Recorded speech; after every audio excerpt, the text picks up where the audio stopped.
This is the B-side, B-side, B-side, the marriage. This is the B-side, B-side, B-side, the marriage.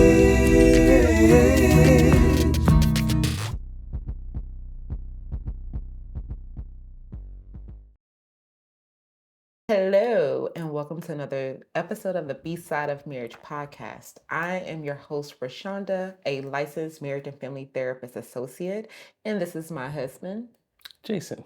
And together, we are premarital counselors and marriage and relationship coaches. And here on this podcast, you know what we talk about? Everything related to marriage. The good, the bad, the real, the A, and the B side. So if you're joining us for the first time, welcome. We're so glad to have you. And if you're returning, hey, welcome back, fam. As well, check us out on YouTube. Go ahead and like, share, and subscribe. And comment. And comment, yes, and comment, as well as follow us on Facebook at The B-Side of Marriage and on Instagram at B-Side of Marriage. All righty. So what are we talking about today? So we're going to talk about a little B-side moment we had. Okay. So I guess, how do I frame it first? So, should I frame it first? If you want to frame it, you can frame it, and then I'll... Well, I think what we're talking about is the complexities of family. Okay. And their impacts on and the way they can influence and impact your relationship and stuff. Yeah, that's what I would say. That's what you say? Okay. That's how I would frame it. Yeah. No, I'm not sure what you're going to say. So again, we've in the past, we had, B-side moments where we talked about things we were going through at the time. Yes. And this is part of it. And like my wife said, the complexities of your family. Yes. And how they dig in your... How they can influence. You say influence, I said how they dig. How they will attempt to influence. Yeah, there you go. Well, I would say, I would say influence, because even though their actions might not directly impact the relationship, the way either I feel or you feel about their behaviors or their actions does influence the relationship. Correct. It does have an impact, even if their direct actions don't. Correct. So I'll just kind of, I guess, paint it this way, or just tell like it is. So you got to give a little... Okay, go ahead. I'm sorry, go ahead. So go ahead. we went to our son's national AAU tournaments. And while we was there, our children were with my wife's mother at their family reunion. So, forget, we was at a game and stuff like that, and I get a text message from Shonda's nephew saying something happened, and I want to get you aware of what's going on because your daughter was upset about what she saw. So basically, I'll say it like this. I'm not even gonna. They presented a lot. The honorees with pictures, including like each sibling and their family. It was my grandparents. So my maternal grandparents. Yeah. And then all of their children were honorees. And then on I guess the back of it, it had the list of her, the names of, like her mom, their children, their children and their children's, their grandchildren, everybody, the list, everybody on there. And since Shonda has two of the siblings, I do.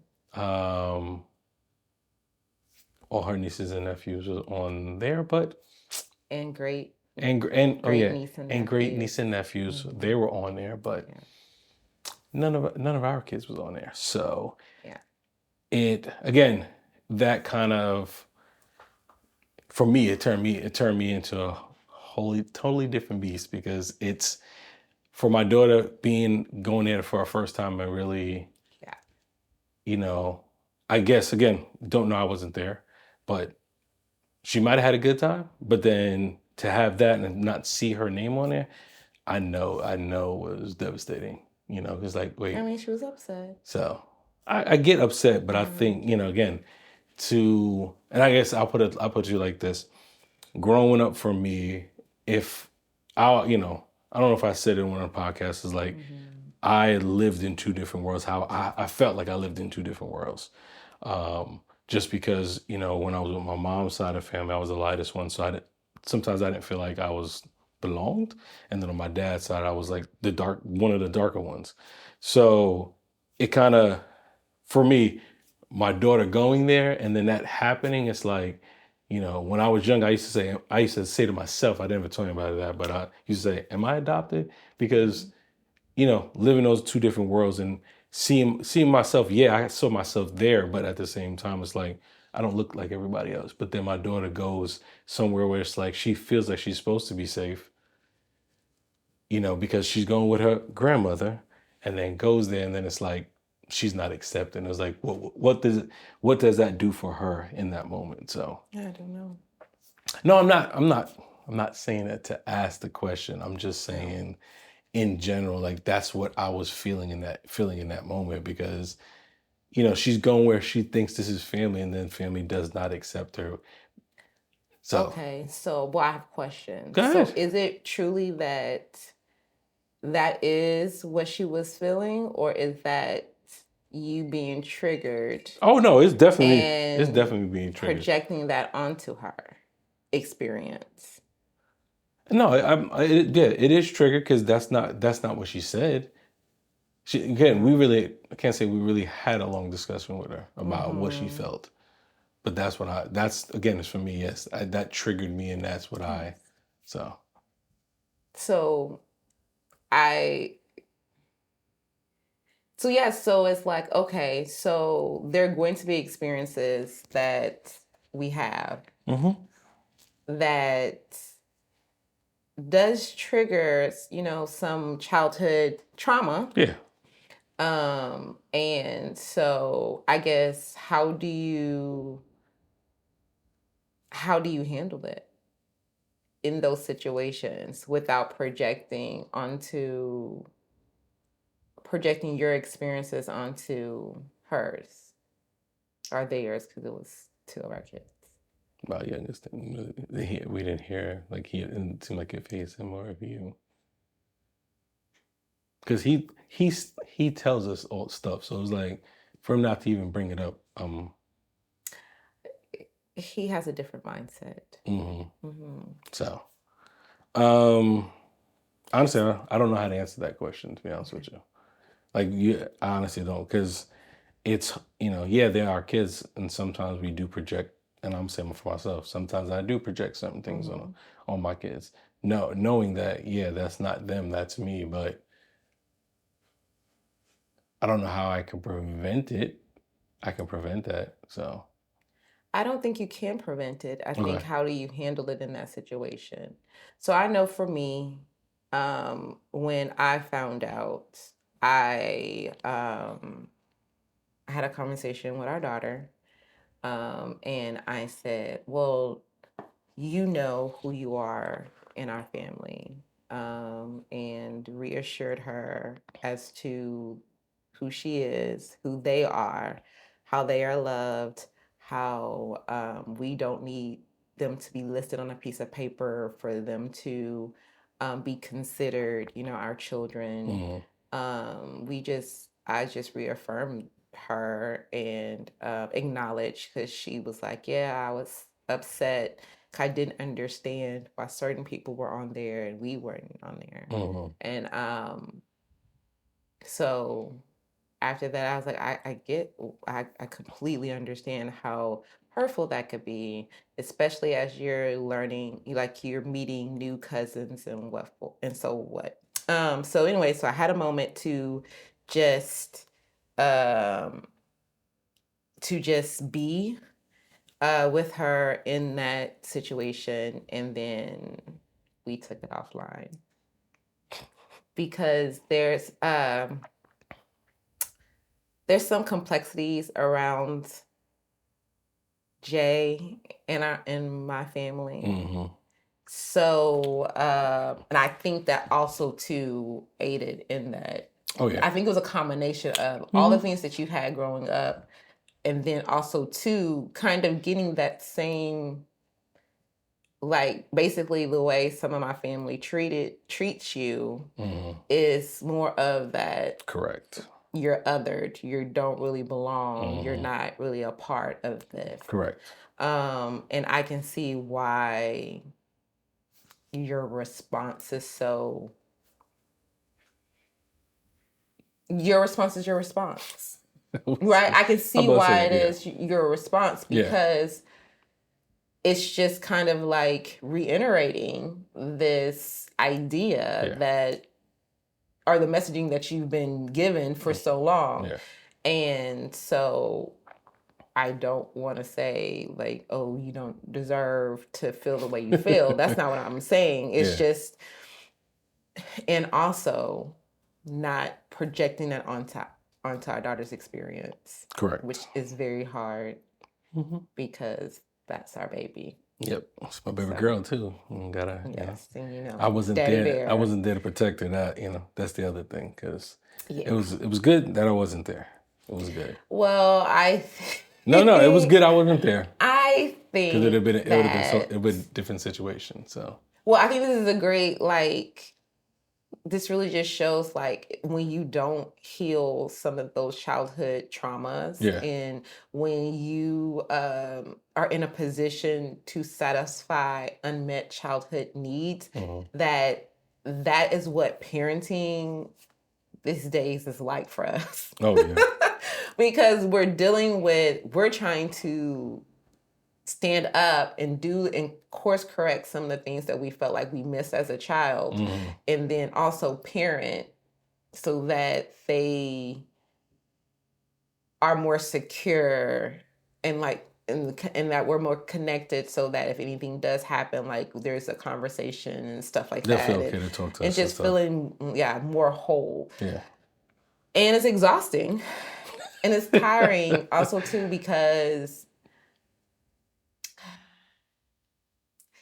it's frustrating to say, like,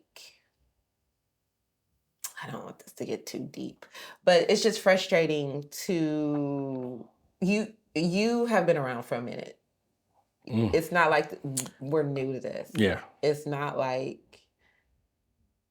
it's just not like I've been here a while. Yeah. Yeah. And to still kind of feel like some of the things that go on are intentional and are, disrespectful. And I definitely can understand why all that came up for you. Because it was, I felt the same way. Not to the severity of you. Well, because I felt my own stuff in that. That's what I'm saying. So, and I did feel the disrespect. Yeah. I felt a portion of that for you because it's kind of, we can discount anything associated with you. And I was like, that's kind of crazy to me. But yeah. So we didn't put a business out there. So now what? But again, this is we're talking through something that we experienced. I'm pretty sure other people who listening probably experience something like this, and it's like how do we again, we may not know the answers all right now, but how do we prevent that from happening in the future? And I don't think there's no way that we can prevent. Okay. Because we're not in control of other people's actions. Okay. I'm asking the question. I'm just So that was like, you can't. Who knows? Like, we don't know what happened. We don't know their motivations. even if we were there, it would have already happened. Like, it would have happened. Like, the Yeah. names were not on there. Correct. Like, our whole branch, Yeah. the whole branch of our family tree was just gone. Yeah. Right? So that we would have had to deal with that in that moment. Yeah. We couldn't change it because we were not in control of it. Mm-hmm. So I guess that is the question. How would you have well, maybe I shouldn't ask you. You need to answer yourself. If from a healed place, how about that? That's what's like. From a healed place, how would you have hoped to have responded in that moment?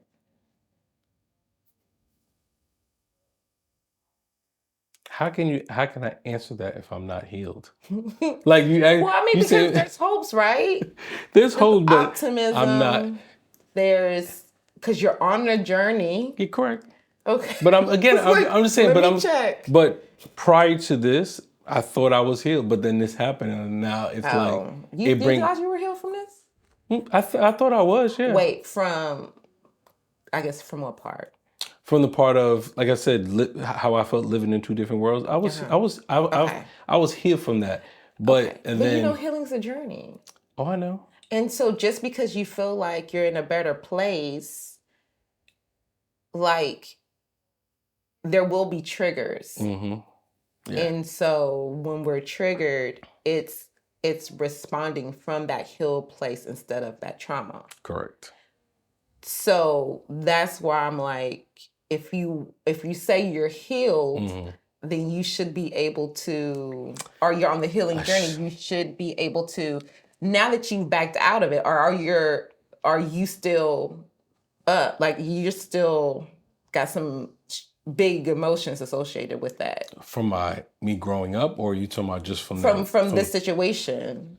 Or for this situation. That's why I'm like, because you said you can't even go back, like, we're literally hypothetical here. And you're like, nah, they gonna get the energy. Like, they gonna get the heat.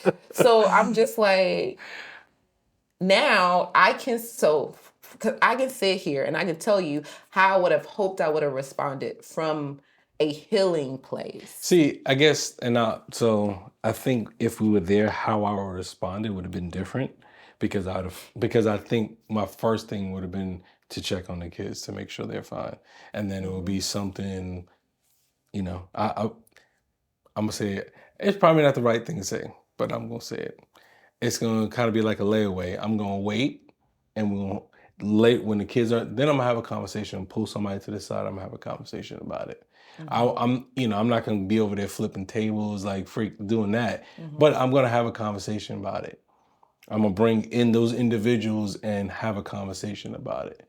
But again, that's what's like me being, if I was there, it would have been like, I probably have been steaming, like pouring, like, or I probably had to walk away. That's how, I know probably have to walk away and then come back. So, but that's just me. So, how about you then?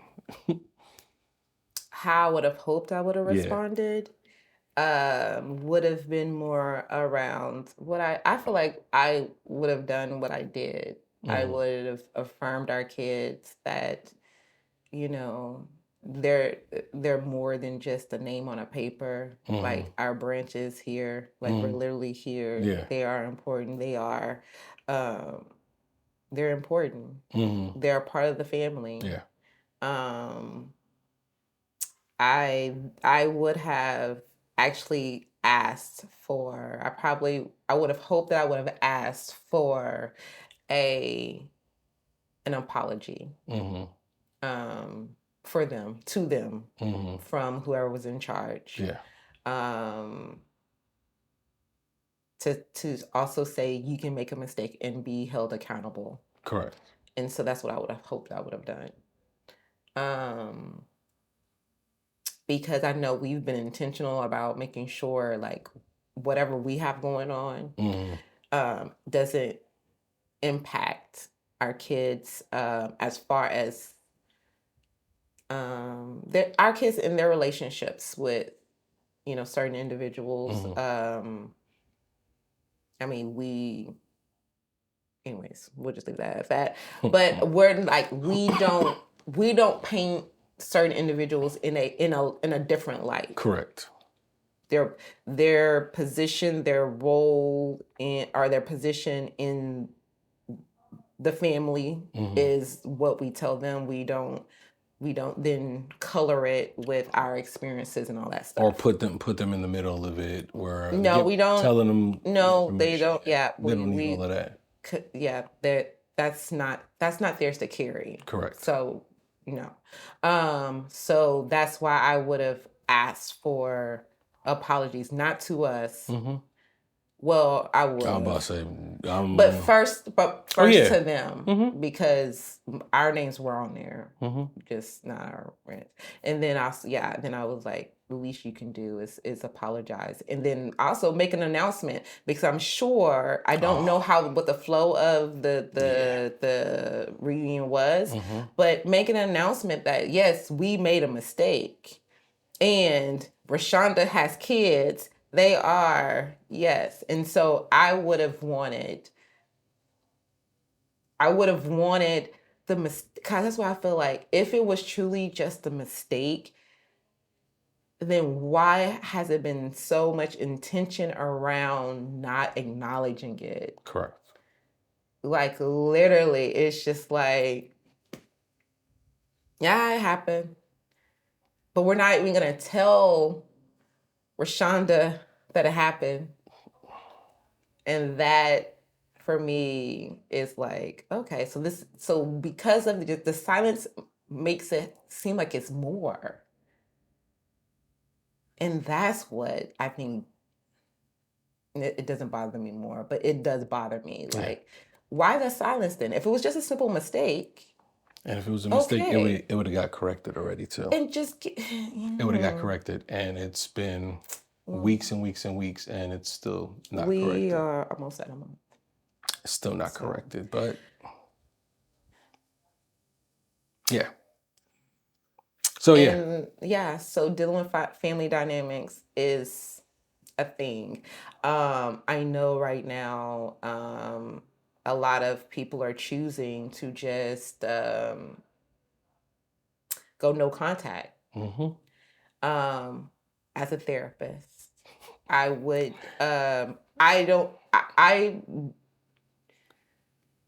I don't say that is the answer for all, because sometimes you can use no contact to avoid situations and just dealing with the issue or dealing with someone who is difficult.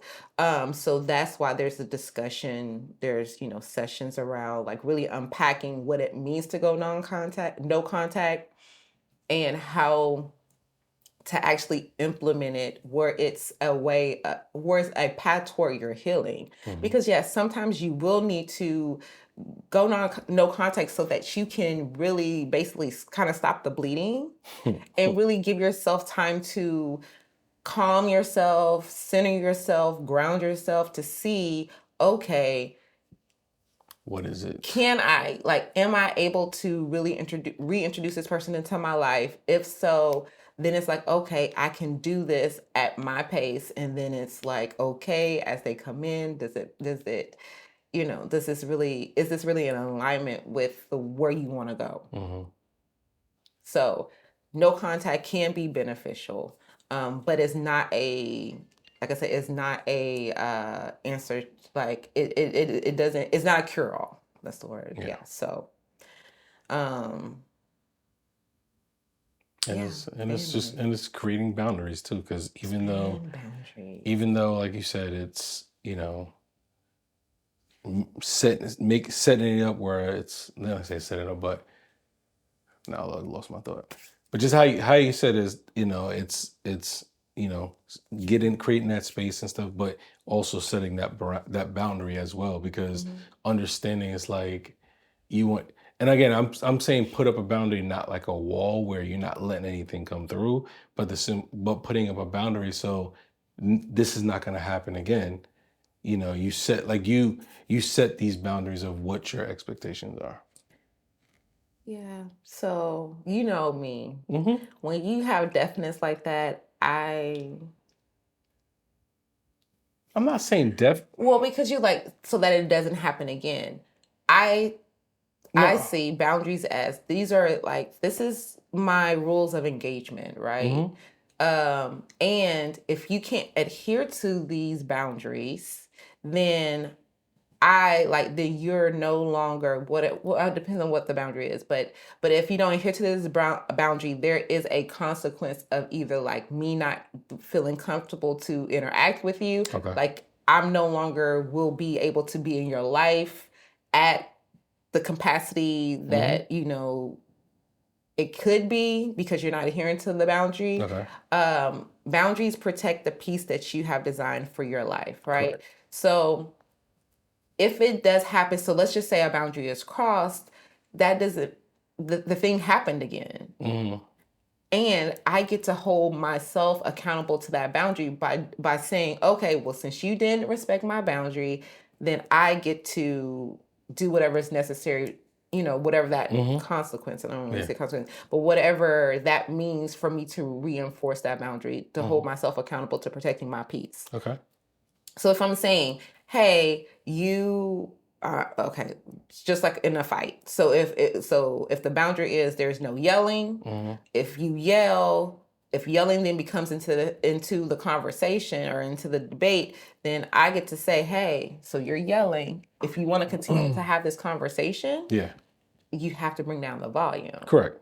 No. If that person chooses not to bring down the volume, then okay, I'm no longer going to participate. I'm removing myself, and that's just me upholding and holding myself accountable to the boundary that I have set. Gotcha. Because that's the only time that people will respect your boundaries is if you actually uphold your boundaries. Correct. Because all the time people think like, oh, well, they didn't listen to my bound, or they crossed the boundary. Yeah, but what did you do? Yeah. How did you respond? If you just let them cross it and still engage, okay, so you're also like you didn't uphold the boundary that you created for you to protect your peace. So that's why I kind of cringe when you were like, so it won't happen again. Cool, let it happen again, and I will uphold my boundary of whatever that is. No. And I think what is the hardest to do for me and for my clients is resetting boundaries with family. That is the hardest thing to do. Correct. Because people have gotten used to interacting with you in a certain way. And they think that that's the way they still need to. And they feel like that's the way they can. And sometimes, I should say something, I'm going to speak for me. Most of the time, I still allow it. Even though I should be doing more. It's hard because like I'm a grown woman. I have received this. These are core, like some of these are core messaging that I've dealt with since a child. So my quick answer is always to retreat. Oh, I'm a good avoider. I love it. Away. That's that. I'm gonna run. I'm putting up. You talking about not brick walls? Oh, they're up. Brick walls go up because it's quick. Yeah. It is something like it's an immediate way for me to protect myself. It's my go-to kind of defense mechanism. But it's not healthy. No. I'm working through it because I am getting better at some things. But when you have to reset boundaries with parents, siblings, that's tough. It is.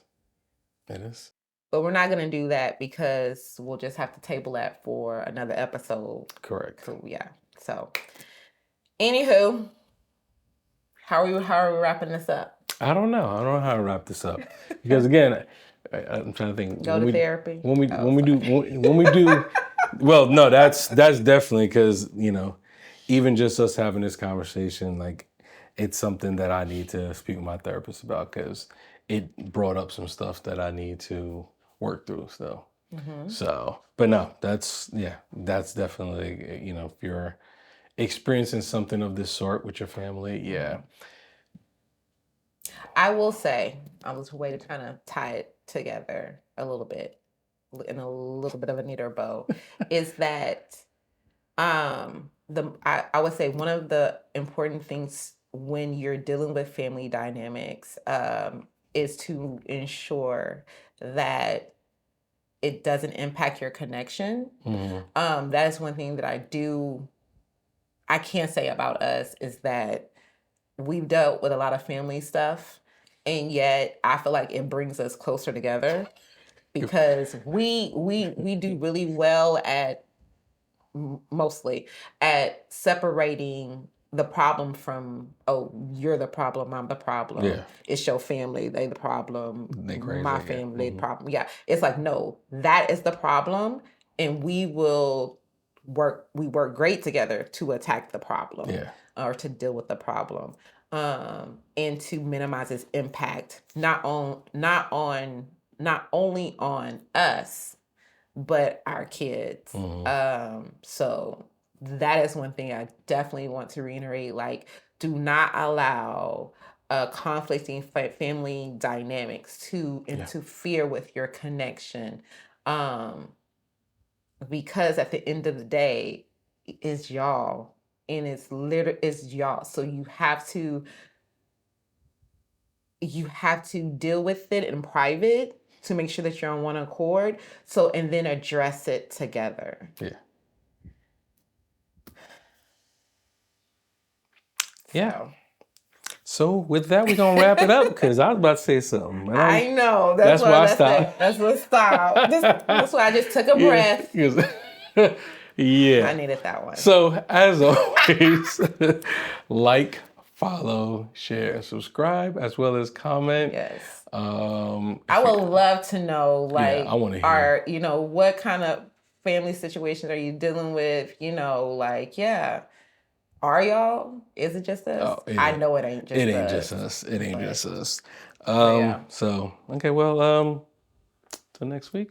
Because remember, the real work begins at I do. Peace.